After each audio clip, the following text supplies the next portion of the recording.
Good morning, church family. And I can say that with confidence now that Pastor Tim has allowed me to officially become a member. Very excited about that. This is actually what I would consider to be my church home.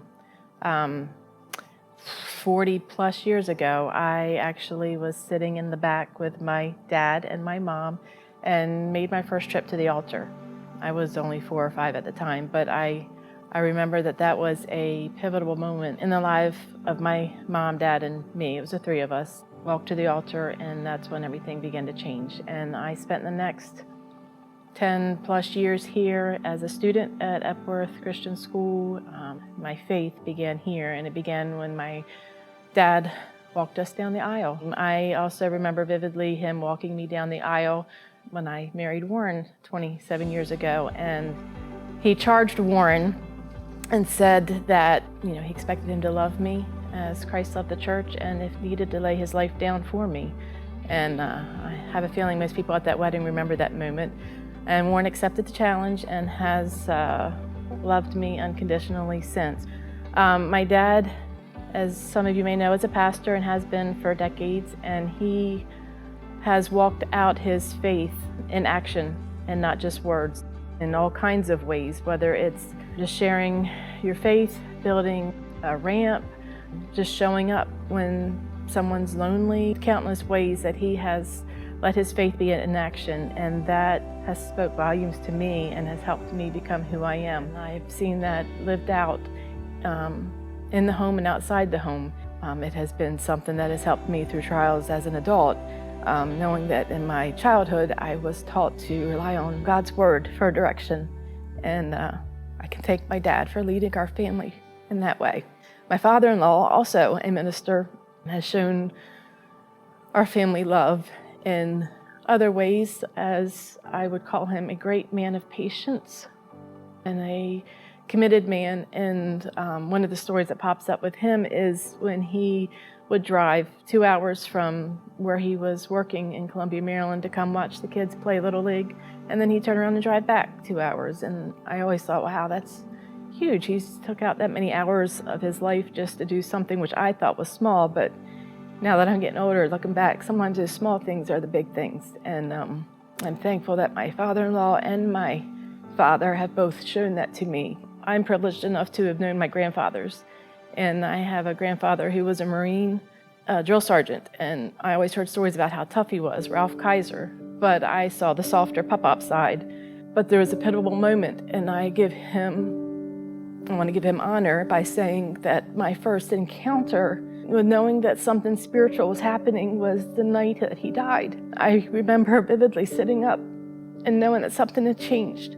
They came down and said the hospice was there, and they came down and said the pop-up had passed. And I thought, I already knew that. I felt in my spirit that he had been called home. And it was a hard time, but it was one of those times where I thought, wow, God, you are so real. And I know that there's a spirit realm in life. And I was 14 at the time.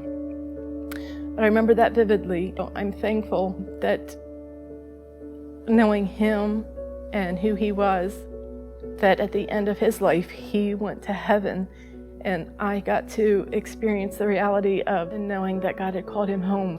And then my Papa Banks, Kirk Banks, my mom's dad, he represented consistency to me. No matter what was going on in life, he was always consistent, and I'm thankful for that. And Papa Dukes, I got to know my great-grandfather. When I had confession time, I broke up with Warren. I'm not really sure what was going on in my life at the time, but I did, and I'll own that. But Papa Dukes called me to his house because he wanted to sit down and talk to me about that, and told me I would not find a better man than Warren Reid, and I probably should figure out how to go back and get him back. And I'm really thankful I listened to that advice, because he was more than right. And leads me to the next father I want to speak about, which would be my baby's father. Warren, if you know him, does everything big. Go big or go home could probably be a motto that could describe him. But what I'm thankful to get to know is that he loves big, he gives big, he works big, everything he does, but he truly loves.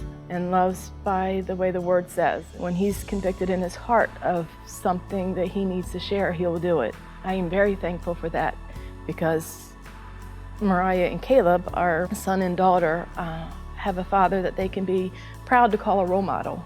So Warren, I thank you for being a man of conviction and a man of integrity, and showing that in our family and to the friends and family of our children. You are a fantastic father to Mariah and Caleb, and I know it's someone they can look up to as far as their future lives and spouses. But I'm thankful that so many of their friends and their peer group look to you as a father figure for advice and support, because you're there to give it no matter what. So to all the fathers in the sanctuary today, whether you're a father, a grandfather, stepfather, father-in-law, or a man who steps up to fill in the void as a father to those that need that, thank you. The small things you do, the big things you do, anything you do is making a difference, and I appreciate that. I appreciate the fathers in my life. I have truly been blessed by my father, grandfathers, and father of my children. I'm very grateful and thankful, and I would like to wish all of you a happy Father's Day, and be blessed.